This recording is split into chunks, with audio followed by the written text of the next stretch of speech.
नमस्कार, म रोशन केसी। म चाहिँ एकदमै खुसी छु।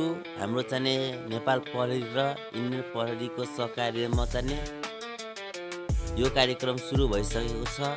यदि कोही नेपाली व्यक्ति इन्डियामा गएर नशा सेवन गरेर अभद्र व्यवहार गर्छ भने त्यसलाई पुलिसले तुरुन्तै एक्सनमा लिएर यदि नेपाली नागरिक हो भने नेपालमा बुझाउने नेपाल प्रहरीलाई बुझाउँछ। यदि इन्डियन नागरिक हो भने उसले इन्डियाको नियम अनुसार कानुनी कारबाही गरिरहेको छ।